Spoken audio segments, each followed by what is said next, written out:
Eu sou Mário Persona e essas são as respostas que eu dei aos que me perguntaram sobre a Bíblia. A sua dúvida foi o que teria vindo primeiro, o monoteísmo ou o politeísmo? Bem, quando você assiste um documentário na TV mostrando como eram os nossos antepassados, via de regra, os seus autores deixam Deus completamente de fora. São consideradas apenas as poucas evidências desenterradas das rochas ou construídas sobre as rochas por meio de hipóteses, mas nada é buscado na revelação de Deus dada na sua palavra, e o resultado é uma meia-verdade. Por isso, a conclusão desses estudiosos é que o homem inventou os seus diversos deuses, sendo politeísta desde o princípio. O monoteísmo teria surgido como uma espécie de acidente de percurso na história da humanidade, já que foram poucos os povos que adotaram o monoteísmo. Além dos hebreus, existem evidências de períodos monoteístas no Egito Antigo e entre os incas. E mesmo entre os gregos havia um deus desconhecido que estaria acima de todos os deuses do seu Olimpo. A primeira vez que a adoração a ídolos aparece na Bíblia é em Gênesis 31:19, portanto o costume politeísta já existia antes disso. Eu considero que o embrião do politeísmo tenha sido lançado no Jardim do Éden, quando Satanás prometeu à mulher: porque Deus sabe que no dia em que dele comerdes do fruto, se abrirão os vossos olhos e sereis como Deus, sabendo o bem e o mal.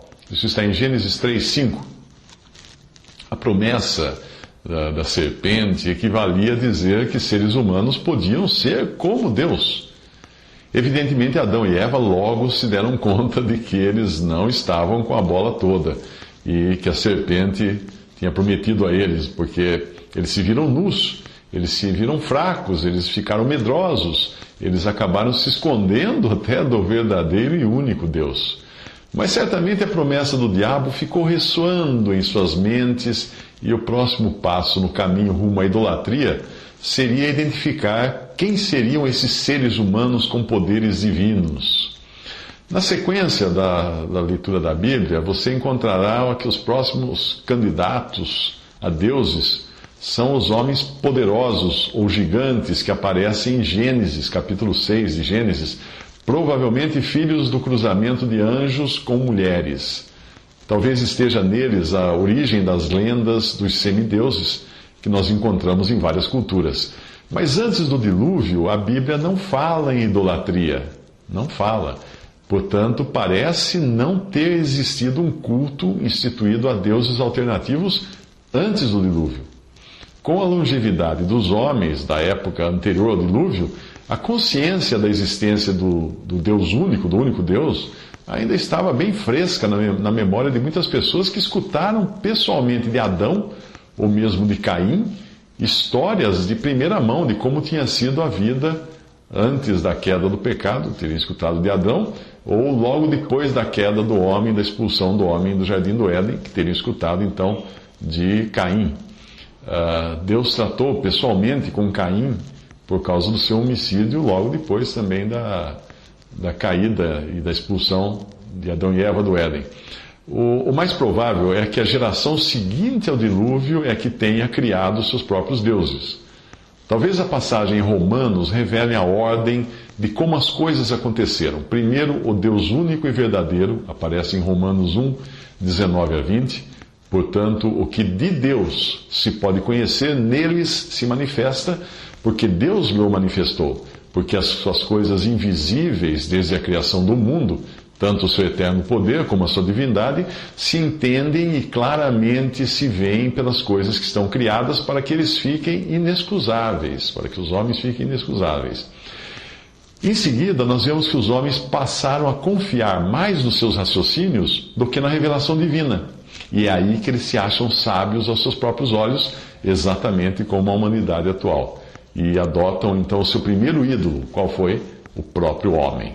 Romanos 1, 21 a 23, primeira parte do 23.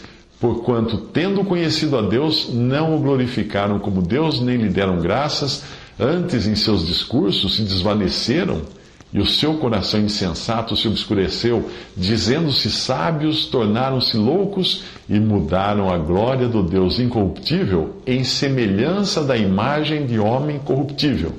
Então esse teria sido o primeiro ídolo, realmente, do ser humano, o próprio homem. Finalmente, eles passaram a adotar outros seres vivos numa ordem interessante, essa ordem. Ela vem do céu para a terra. Veja você, Romanos 1, 23, a segunda parte do versículo 23. Depois de falar, e mudaram a glória do Deus incorruptível em semelhança da imagem de homem corruptível, aí ele começa, e de aves, e de quadrúpedes, e de répteis. Veja que é uma ordem de cima para baixo. Se a teoria de que a Torre de Babel, de Gênesis 10 e 11, seria não apenas uma torre, no sentido de alcançar fisicamente o céu, e eu acredito que os homens não eram tão bobos assim, né, de tentar chegar até ao céu por uma torre alta, porque tem montanhas mais altas até.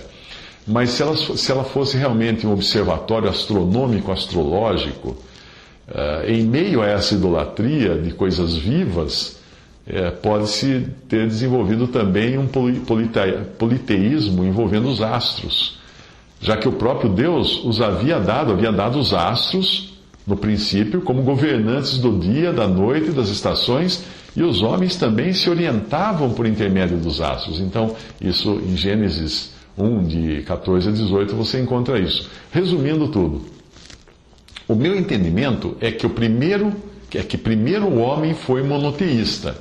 E nem podia ser diferente, porque Adão e Eva conversavam com Deus, com o único Deus. Então o homem passou a venerar outros homens. Depois o firmamento, as aves, os quadrúpedes, os répteis, chegando aos dias atuais, quando os ídolos do homem moderno incluem artistas, aparência física, automóveis. E até do ponto de vista racional, o monoteísmo teria nascido primeiro, porque qualquer povo politeísta teria começado a sua idolatria a partir de um Deus, para depois ir acrescentando os outros ao seu bel prazer.